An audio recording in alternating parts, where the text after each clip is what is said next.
Hi everyone, I'm GW3D. You may know me for pyrography. What I've got on my desktop background right now, which is my last piece that I've done, that's Darth Vader. He's burnt into wood. Not a lot of people can do that, I'm aware. It's okay.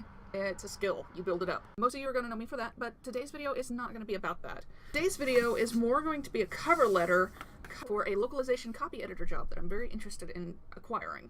And I want to show off my skills. I actually spent a lot of time reading, and that is what makes me a good writer, in my humble opinion. I've got a bookcase filled from the top to bottom with just books, fantasy books, and the other things that I've read. And in the reading of that, you learn a lot of the English language, and you learn what sounds good. Honestly, I'm just as confident in my editing skills as I am my pyrography skills. Actually, I'm a little more confident in my editing than my pyrography. And I know that my pyrography is pretty good. I mean, you're looking at it right now, so. Most of you guys haven't seen any of my writing. My writing tends to lead more towards erotica, therefore you won't see it on Twitch very much. Or, I mean, at all.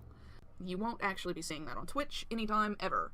Now they say if you really know something that you can teach it. So today what I'm going to attempt to do is teach some of the basics of the final parts of the writing process. The final parts of the writing process are your editing and proofreading. Now, I'm mostly doing this, like I said, to show off to a company that is currently hiring for localization editors. So I will be talking about my experience in making foreign translations flow into a more localized English.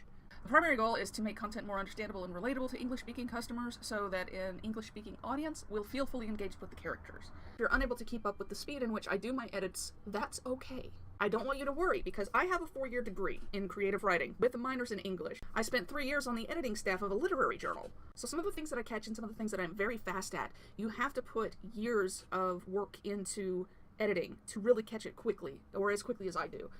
And that takes time, and if you're not at that level, don't worry, you can build up to that. Also, as I'm doing the edits, which the plan is actually to do a little bit of live editing, maybe not on stream, I thought about doing it on stream, but it will just kind of show you the process of how my brain works while I'm doing edits. Now, sometimes I am going to miss a few things. Sometimes, if I'm in the middle of an editing process, you'll see me skip over something or gloss over it, and that may be intentional, because when I do this, I have a process. I will be looking for one specific type of problem through the whole thing, and I'll go through the whole thing looking for that problem. It means that what is going on in my brain is I have a mode of operating. I'm actually looking for a specific thing at once. You have to do this in waves. You've got to do it over and over again. And I might skip over the fact that, oh, okay, so there's something misspelled or whatever. That's not what I'm necessarily looking for right at that moment. Okay, let's start with some productivity tips. Okay, first productivity tips. Caffeine, sorry. You're gonna need it.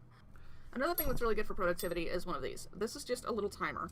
If I set this to 25 and then force myself into a 5-minute break at the end of it, I'm a lot more productive, because what ends up happening is I'll get really into editing, and before my brain can kind of get that fuzzy haze thing, the timer goes off, and it makes me have to get up and go and do something completely different.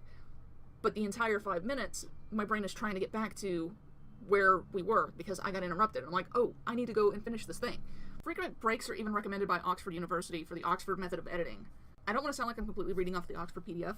We are going to take a look at that right now, though. You'll see the address at the top and the bottom here. I've got it scrolling on the bottom. This is their editing and proofreading guide. I want to take a look at this particular bulleted list later on. It does tell you pretty much everything that you need to know for a checklist if you've already been editing for a while. Now, editing overall involves a lot of analysis and a lot of critical thinking. Analysis and critical thinking are two areas that I actually excel at, even though I don't like to admit it. My analytical skills and my critical thinking and my editing skills are actually better than my woodworking and pyrography skills, and those you can actually see on the desktop in front of you right now. If you look, that is actually the Darth Vader that I burnt into that piece of wood. I used a hot wire loop system. It would be the same as if you took a light bulb apart. You've got that filament on the inside that glows red, and you decided to just drag that across a piece of wood. That's what's going on right there with the Darth Vader. And it did take a long time to learn how to do that. It also took a long time to learn how to edit. I have more years of training and skills built up in the editing than I do in the pyrography. I've only been doing pyrography for about 4 years. I have a 4-year degree in writing, but I've been doing it since 2005, and I haven't really slowed up on doing writing. So when you're editing, you're going to look at a document for content, for clear expression. You want to make sure that it's logical, coherent, meaningful, and pretty much whole. And all of that is right out of the Oxford method that I just showed you. On your grammar, you're going to want to know how to diagram a sentence, and you're going to want to know what the different parts are. You know, you're looking for spelling, format, grammar, and punctuation, things of that nature. If you're getting a degree in English, you'll learn it a lot faster because you will have the guidebooks in front of you to kind of train your brain on how to do that. You'll want to make sure that the purpose of your writing is very clear. And you have to keep the reader in mind as well. Make sure that the reader is not just targeted, but that the writing itself meets the reader's needs. When you do look at these bulleted lists, they actually break things down very easily. You can actually go through your writing line by line with one of these bullets in mind. You'll go through your entire story looking for that bullet. And yes, this means that you'll go through everything over and over again, line by line. And some of these are a little easier. For example, the very first thing that you see on this particular bulleted list is only pertaining to the opening paragraph, but it wants to make sure that the opening paragraph provides clear indication of the purpose of the text, which is very important for getting your reader centered into where they need to have their mindset. If you can follow this format and do all of the things that are on this sheet, then you are starting off with editing on the right foot. Be thorough. It will be a slow process at first, and that is okay. Slow is smooth, and smooth is fast. If you're very thorough and slow in your editing the first few times, your brain will get faster and faster every time you edit. Now let's talk a little bit about understanding localization. So if I go to Google Translate and I say, what is hello in Spanish? It's going to give me an instant translation. If I click on 7 more translations, you'll see 7 more ways of saying the exact same thing. And each one of those maybe has a different connotation in that language. If I don't want Spanish, say I want Japanese. So now I'm seeing the Japanese translation. If you look, their language and ours is absolutely nothing alike.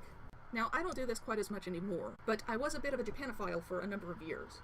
Google Translate tools allowed me to navigate quite a few websites that I otherwise wouldn't have been able to do. The translation tools are always improving, like all the time, but they're also still far from perfect. One thing you might notice about most things translated from Japanese is that the language is stiff and formal, and it's also got a very strange rhythm to it. Because Japanese and English are not just 2 different languages, they're actually 2 totally different modes of thinking. The Japanese language is based more in the visual. Every single word has symbols drawn out to be more of a picture of what that item is, whereas English is actually based in sound and in rhythm. It is a sound-based language. It's got very little emphasis on the visual element of the language. All of the letters that you see in English translate to a sound. When you see an L in English, you know that you're going to hear the sound L. It doesn't have anything to do with what visually might be represented. Japanese, however, does that not look like a campfire or a pair of campfires? This is their word for fire, flame, or light, or blaze. It really looks like there is a smoking campfire with little cinders or something coming off of it. And when you look at the English, the word fire does not physically look like a fire, because every letter in that word represents a sound. It's a very audio language. Not to mention the cultural differences. For example, soap opera in English has nothing to do with soap, and it really has nothing to do with opera singing. So when you translate it to Japanese, they don't even have a Japanese word for it. Their Japanese word for it is melodrama, which, if you actually know English, you know to switch the R's to L's, and that's melodrama. It's an English word that they've adapted from us. Likewise, English doesn't actually have a word for kimono, so we stole the word from them. However, if you were going to try to translate this over to Japanese, we would see it as soap opera. Oh, it is going to do it automatically. Ha, cool. But eventually, it does turn into melodrama, if you just keep translating back and forth. And one thing you're going to notice about most things translated from Japanese is that the language is very stiff and formal, and it's also got a very strange rhythm, because English is based on iambic pentameter, which is everything that Shakespeare has ever written was in that format, and it just means that every word has a particular rhythm that goes up and down, unlike Japanese. And this is actually from a Korean website, but it's still translated, and is still from an Asian language, so you can kind of see some of the stuff on here. This is actually an advertisement for a job for another localization copy editor, and it is obviously translated without a localization copy editor to start with, but they're being super formal in the language structure that is in their native tongue. The first thing that's going to jump out at me is subject-verb agreement in plural. The other thing is going to be there needs to be a comma right here after video games, because this particular phrase itself is a descriptor for Webzen America. So if you break it down into the component parts, this says Webzen is looking for individuals to join its team as a localization specialist. The problem is individuals are not a localization specialist.